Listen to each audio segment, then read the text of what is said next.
Assalomu alaykum aziz do'stlar. Kanalimizga xush kelibsiz. Bugun men siz bilan juda ham muhim, aytish mumkinki, ko'plab yurtdoshlarimiz uchun og'riqli bo'lishi mumkin bo'lgan bir masalada suhbatlashmoqchiman. Gap shundaki, bir maydan boshlab pensionerlarimiz uchun ba'zi bir jiddiy o'zgarishlar kuchga kirishi kutilmoqda. Bu yangiliklar aynan sizga qanday ta'sir qilishini bilib olishingiz shart. Shuning uchun videoni oxirigacha diqqat bilan tomosha qiling. Agar siz o'zingiz yoki yaqinlaringiz pensiya yoshida bo'lsangiz, bu ma'lumotlar hayotingizda katta rol o'ynashi mumkin. Hozirdayoq kanalimizga obuna bo'lishni va ushbu videoga like bosishni unutmang. Bu biz uchun katta motivatsiya va siz ham muhim yangiliklarni o'tkazib yubormaysiz. Keling avvalo muammoning mohiyatiga chuqurroq kirib boraylik. Ilgari ko'pchilik ishlovchi pensionerlar o'z pensiyalarini to'liq hajmda olib, ustiga ish haqi ham olardi. Bundan tashqari pensiya miqdorlari har yili inflyatsiya darajasiga qarab yoki davlatning qarorlariga muvofiq muntazam ravishda indeksatsiyalanar edi, ya'ni oshirilar edi. İşlovchi bo'lasizmi, ishlamaydigan bo'lasizmi, farqi yo'q edi. Pensiyangiz qayta hisoblanishga, oshishga haqli edi. Bu juda adolatli tizim bo'lib tuyular edi.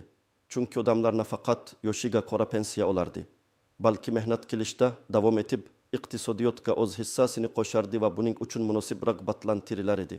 Ular ikki daromad manbaiga ega bo'lib, o'z moddiy ahvolini ancha yaxshilash imkoniyatiga ega edilar.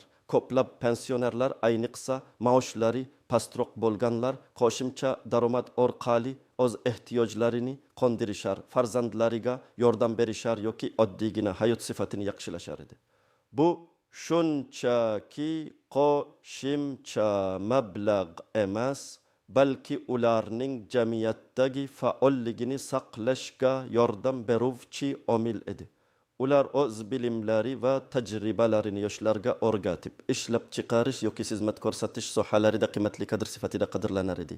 Endi esa vatmaydan boshlab kutilayotgan o'zgarishlar shu an'anaviy tartibga jiddiy tuzatishlar kiritishi mumkin. Hukumat tomonidan qabul qilingan yangi qarorga binoan yoki qonun loyihasi muhokamasiga ko'ra, ishlovchi pensionerlarga nisbatan pensiya indeksatsiyasi tartibi o'zgarishi yoki ayrim hollarda umuman to'xtatilishi mumkin.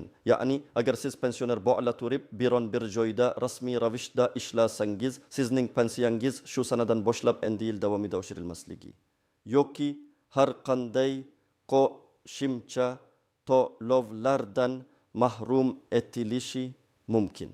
Bu albatta ishlayotgan pensionerlarning umumiy daromadiga sezilarli darajada ta'sir qiladi va ularning oilaviy byudjetlariga katta bosim o'tkazishi mumkin.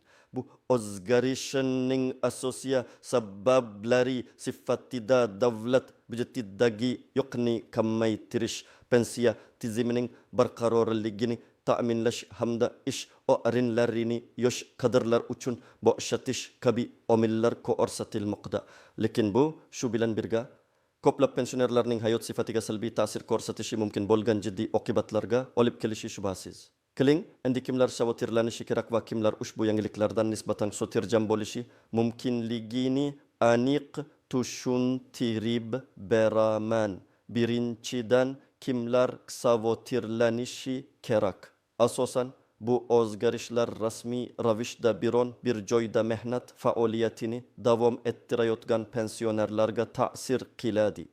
Ya'ni agar siz davlat tashkilotida, xususiy korxonada yoki biron bir tadbirkorlik subyektida mehnat shartnomasi asosida ishlayotgan bo'lsangiz yoki yakka tartibdagi tadbirkor sifatida faoliyat yuritayotgan bo'lsangiz, ushbu yangi qoidalar sizga bevosita taalluqli bo'ladi.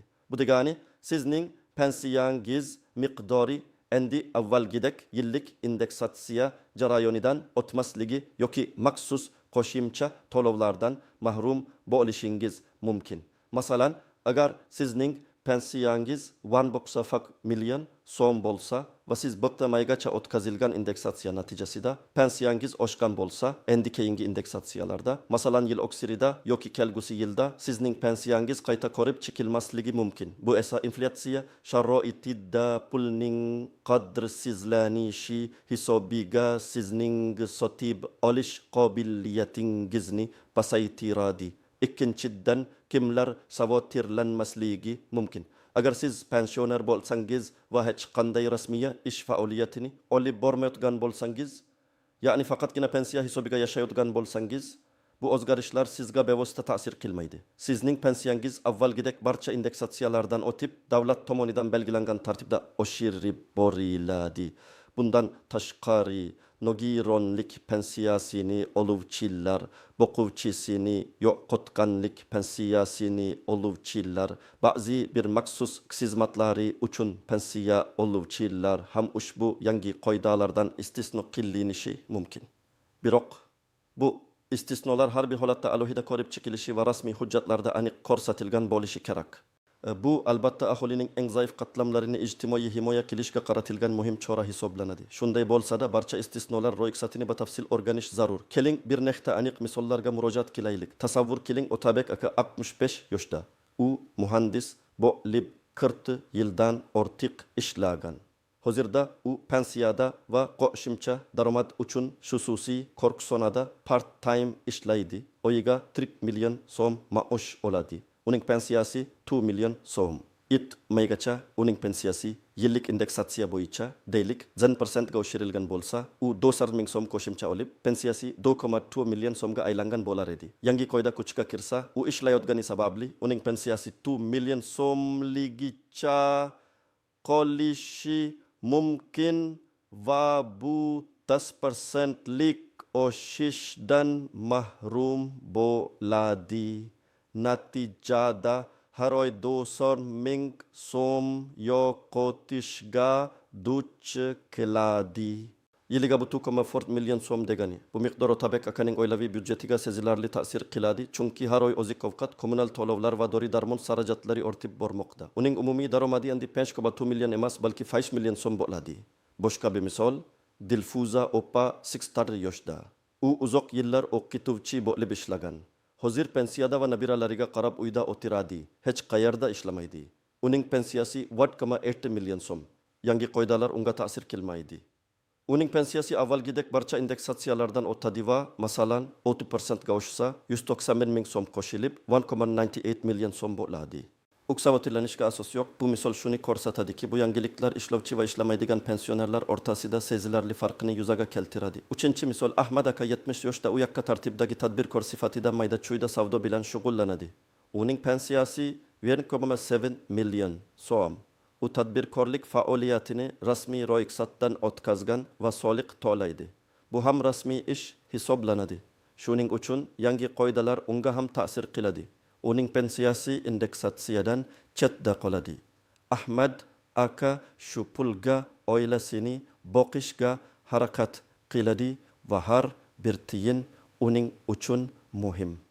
Pensiyaning oshirilmasligi uning oilasini yana ham qiyin ahvolga solishi mumkin. Uning daromadi asosan tadbirkorlikdan keladigan foyda va pensiyadan iborat. Agar pensiya oshmasa, u har oy o'zini kesib ehtiyojlarini cheklashga majbur bo'ladi. 4-misol. Nigoropa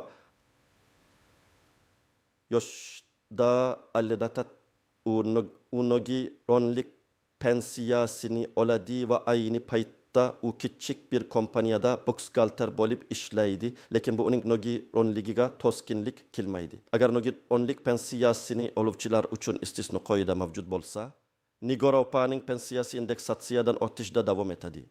Bu albatta qonunchilikda aniq ko'rsatilishi kerak bo'lgan juda muhim jihat. Agar istisno qilinmasa, uning ham pensiyasi muzlatilishi mumkin. Bu esa uning jismoniy holatini hisobga olgan holda juda adolatsiz bo'ladi. Chunki nogironlik pensiyasi ko'pincha dori darmon va davolanish xarajatlarini qoplashga yo'naltirilgan bo'ladi. Ushbu o'zgarishlarning kelib chiqish sabablari sifatida pensiya tizimini moliyaviy barqarorlashtirish, davlat byudjetidagi yukni kamaytirish va ehtimol ish o'rinlarini yosh kadrlar uchun bo'shatish kabi maqsadlar ko'rsatilmoqda. Hukumat iqtisodiy sabablarga ko'ra shunday choralarga borishi mumkin. Ammo buning ijtimoiy oqibatlari ham jiddiy. Birinchidan, pensionerlarning turmush darajasi pasayishi mumkin. Inflyatsiya sharoitida pensiyaning muzlatilishi ularning sotib olish qobiliyatini keskin kamaytiradi. Ikkinchidan, ayrim pensionerlar norasmiy ishga o'tishga yoki umuman ishlashni to'xtatishga majbur bo'lishi mumkin. Bu esa iqtisodiyot uchun malakali va tajribali ishchi kuchining yo'qolishiga olib kelishi mumkin. Uchinchidan, ijtimoiy tengsizlik kuchayishi ehtimoli bor. Ishlamaydigan pensionerlar pensiya oshishidan bahramand bo'layotgan bir paytda ishlovchi pensionerlar daromadlarining bir qismidan mahrum bo'lishadi. Endi esa ushbu yang angji akpakti chi takpan pa ko pan akpak panji tejendi tetsamja azanji dala na anpak anji na azan anji azin ashngak da azam assa istisnolari assa shlaji jalli barchanozik jihatlari va tushunali bo'lmagan nosari ashshaniya noslariga to'qistali bo'taylik. Bu juda muhim chunki har bir vaziyat individual bo'lishi mumkin. Birinchi va eng muhim nuqta qonunchilikdagi aniq ta'riflar. Qonunlarda ishlovchi pensioner tushunchasi qanday aniqlangan? Faqatgina mehnat shartnomasi asosida ishlaydiganlarmi yoki fuqarolik huquqiy shartnomalar yakka tartibdagi tadbirkorlik o'zi band qilish ham bunga kiradimi? Bu juda muhim savol.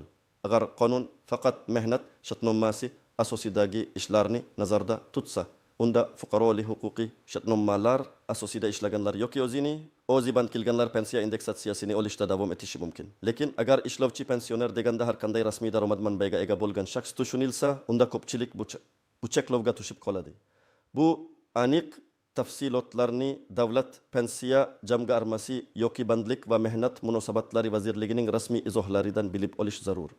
Ikkinchidan, ba'zi ish turlari istisno qilinishi mumkin. Masalan, ba'zi mamlakatlarda o'zini band qilgan, lekin daromadi juda past bo'lgan pensionerlar yoki ijtimoiy ahamiyatga ega bo'lgan ishlarda, masalan, volonterlik, jamoat ishlari, faoliyat yurituvchi pensionerlar ushbu cheklovdan ozod qilinishi mumkin. Shuningdek, ba'zi bir ijodiy kasb egalari, masalan, yozuvchilar, san'atkorlar, olimlar, agar ularning daromadi asosan qalam haqi yoki ilmiy grantlardan iborat bo'lsa, ular ham istisno qilinishi ehtimoli mavjud. Bu kabi istisnolar har doim ham darhol adi qilinmasligi mumkin. Shuning uchun rasmiy manbalarni doimiy kuzatib borish kerak. Uchinchidan, ish stajining davomiyligi yoki ish haqi miqdori pensiyaga ta'sir qilmasligi mumkin. Ammo bu borada ham aniqlik kiritish zarur. Agar pensioner faqat bir necha oy ishlasa, masalan, mavsumiy ishlarda band bo'lsa, uning pensiyasi butun yil davomida indeksatsiyadan mahrum bo'ladimi? Yoki faqat u ishlagan davr mobaynidami? Agar uning daromadi juda oz bo'lsa, masalan, minimal ish haqidan past bo'lsa, u ham ushbu cheklovga tushadimi? Bu savollarga javob olish pensiya fondi mutaxassislarining tushuntirishlarini talab qiladi. Ba'zi qonunchiliklarda agar ish haqi ma'lum bir chegaradan past bo'lsa, pensioner baribir pensiya indeksatsiyasini olish huquqiga ega bo'ladi. To'rtinchidan, pensiya turiga qarab istisnolar bo'lishi mumkin. Yuqorida aytganimdek, nogironlik pensiyasi, boquvchisini yo'qotganlik pensiyasi, harbiy xizmatchilarning pensiyalari kabi turlar uchun alohida qoidalar qo'llanilishi mumkin. Bu turdagi pensiyalar odatda aholining ijtimoiy himoyaga muhtoj qatlamlariga berilishi sababli ular uchun qo'shimcha imtiyozlar saqlanib qolishi mumkin. Ammo bu har doim ham shunday bo'lavermaydi. Shuning uchun har bir pensiya turi bo'yicha aniq ma'lumot olish zarur. Beshinchidan, norasmiy ish bilan bog'liq savflar. Ba'zi pensionerlar pensiya indeksatsiyasini yo'qotmaslik uchun norasmiy ishga o'tishga urinishi mumkin. Ammo bu juda katta savflarni o'z ichiga oladi. Norasmiy ish sizni huquqiy jihatdan himoyalanmagan holatga qo'yadi. Siz ish haqingizni o'z vaqtida olmasligingiz, shartnomada ko'rsatilganidek ishlamasligingiz yoki ish beruvchi tomonidan aldanish savfi ostida qolishingiz mumkin. Shuningdek, norasmiy ishlagan vaqtingiz keyinchalik ish stajiga qo'shilmaydi. Bu esa kelajakdagi pensiya qayta hisob-kitoblariga salbiy ta'sir ko'rsatishi mumkin. Bundan tashqari, hukumat norasmiy bandlikka qarshi kurashish uchun yangi mexanizmlarni joriy qilishi mumkin. Bu esa sizni jiddiy muammolarga olib kelishi mumkin. Oltinchidan, yaqinlashib kelayotgan pensiya yoshidagi shaxslar uchun ahamiyati. Agar siz pensiya yoshiga yaqinlashayotgan bo'lsangiz va pensiya olib ishlamoqchi bo'lsangiz, bu yangi qoidalar sizning kelajakdagi daromad rejangizni qayta ko'rib chiqishingizga majbur qiladi. Balki pensiya yoshiga chiqqach ishlashni to'xtatish yoki faoliyat turini o'zgartirish haqida o'ylashingiz kerak bo'ladi. Bu uzoq muddatli moliyaviy rejalashtirishni yanada dolzarb qiladi. Barcha shu nozik jihatlarni tushunish uchun albatta davlat pensiya jamg'armasiga murojaat qilish, ularning rasmiy veb-saytlaridagi ma'lumotlarni kuzatib borish va ishonchli manbalardan aksborot olish juda muhimdir. Mish-mishlarga emas, balki faqat rasmiy ma'lumotlarga tayaning. Endi esa eng muhim qismga, amaliy tavsiyalar va aniq qadamlarga o'tamiz. Agar siz ushbu o'zgarishlardan xavotirda bo'lsangiz, nima qilishingiz kerak? Birinchi qadam, rasmiy ma'lumot manbalarini tekshiring. 1 maygacha davlat pensiya jamg'armasining rasmiy veb-saytida, odatda PFR uz yoki uning analogi yoki boshqa tegishli davlat organlarining saytlarida ushbu o'zgarishlar haqida batafsil ma'lumot e'lon qilinishi shart. Qarorning to'liq matnini topib, uni diqqat bilan o'qing. Qanday toifadagi pensionerlarga taalluqli ekanligi, qanday ish turlari cheklovga tushishi va qanday istisnolar borligi aniq ko'rsatilgan bo'ladi. Rasmiy nashrlarni, masalan, Zalq So'zi yoki Pravda Vostoka gazetalarini ham kuzatib boring. Telegramdagi rasmiy kanal va sahifalarga obuna bo'lish ham foydali bo'ladi. Ikkinchi qadam, davlat pensiya jamg'armasi yoki tuman, shahar pensiya bo'limiga murojaat qiling. Agar siz qonun matnini tushunishda qiynalsangiz yoki o'zingizning aniq holatingiz bo'yicha savollaringiz bo'lsa, eng to'g'ri yo'l Patamı Akşatba na pensiya Bali